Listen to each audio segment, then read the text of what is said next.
বঙ্গোপসাগরের পানিতে বেড়েই চলেছে দূষণের মাত্রা। সমুদ্রে চলাচল করা জলযানের বর্জ্য, হোটেল মোটেলের মাইক্রোপ্লাস্টিক, নদী-নালা, খাল-বিল হয়ে শিল্পবর্জ্য নানামুখী দূষণের কবলে বাংলাদেশের স্থলভাগের চেয়েও বড় অংশ বঙ্গোপসাগর। দূষণ ঠেকানো না গেলে হুমকিতে পড়বে উপকূলীয় অঞ্চলের জীববৈচিত্র্য, ক্ষতিগ্রস্ত হবে দেশের সমুদ্র অর্থনীতি। কক্সবাজার প্রতিনিধি আব্দুল আজিজের সহায়তায় আরও জানাচ্ছেন সমর ইসলাম।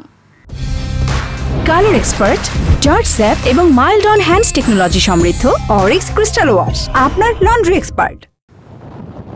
নীলাকাশের নিচে বিস্তীর্ণ জলরাশি, সমুদ্র পাড়ে বালির উপর লাল কাঁকড়ার সংসার, জলস্থলে কাছিম ছানার পিলপিল ছোটছুটি। এমন দৃশ্য বিরল হতে চলেছে পৃথিবীর দীর্ঘতম সমুদ্র সৈকতে। কারণ একটাই, দূষণ। সাগরে পানি দূষণ প্রক্রিয়া এক এক মৌসুমে এক এক রকম, তবে মানব সৃষ্ট নিয়মিত দূষণ দিন দিন বেড়েই চলেছে।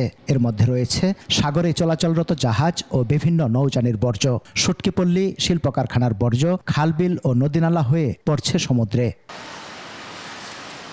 মৌসুম ছাড়াও বিভিন্ন ছুটি ছাটায় সৈকতে ঢল নামে পর্যটকের। তাদের ব্যবহার করা নানা বর্জ্য ছাড়াও পর্যটন সংশ্লিষ্ট হোটেল মোটেলের মাইক্রোপ্লাস্টিকের ছড়াছড়ি পানিতে। ঝড় জলোচ্ছ্বাস ও বৃষ্টি বাদলে দূষিত বস্তু এসে মিশে সমুদ্রের পানিতে।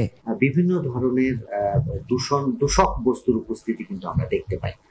এই জিনিসগুলো হচ্ছে যে আমরা যখন আপনার আবহাওয়া খারাপ থাকে, যখন জলোচ্ছ্বাস, ঝড়, বৃষ্টি, বাদল এগুলো কাজ করে, তখন বীজ থেকে এই দূষক পদার্থগুলো কিন্তু সমুদ্রে ছড়িয়ে পড়ে। দূষণ রোধ নিয়ে বিভিন্ন গবেষণার কথা উল্লেখ করে এই কর্মকর্তা জানান, সেন্ট মার্টিন থেকে শুরু করে সুন্দরবন পর্যন্ত মাইক্রোপ্লাস্টিকের উপস্থিতি সবচেয়ে বেশি। বিশেষ করে কক্সবাজার এলাকায় বড় প্লাস্টিকের বর্জ্য বেশি। যেহেতু এটা একটা পর্যটক শহর, কাজে এখানে হাজার হাজার লক্ষ লক্ষ টুরিস্টরা আছে, তাদের ওখান থেকে কিছু ওয়েস্ট ম্যাটেরিয়াল তৈরি হয়, প্লাস্টিক বর্জ্য তৈরি হয়, যেগুলো বিভিন্ন সময় তারা যখন ঘোরাফেরা করে নিচের মধ্যে পড়ে যায়। এই জিনিসগুলো পরবর্তীতে কিন্তু সাগরে চলে যায়। সাগরের পানি দূষণের ব্যাপারে বিভিন্ন ডাটা সংগ্রহ করে প্রতিনিয়ত সরকারের সংশ্লিষ্ট দপ্তরে উপস্থাপন করা হচ্ছে বলে জানান বাংলাদেশ ওশানোগ্রাফিক রিসার্চ ইনস্টিটিউটের এই কর্মকর্তা। আমাদের যে সকল নিয়ম রয়েছে, প্রোটোকল রয়েছে, যার মাধ্যমে বর্জ্যগুলো কিন্তু আমাদের সমুদ্রে ফেলার কথা না, এগুলো কালেক্ট করে নিয়ে এটা একটা নির্দিষ্ট জায়গায় ফেলানোর কথা। সেই জিনিসগুলোকে আমাদের এনশিওর করতে হবে। তো আমাদের বিভিন্ন সংস্থা এগুলো নিয়ে কাজ করছে।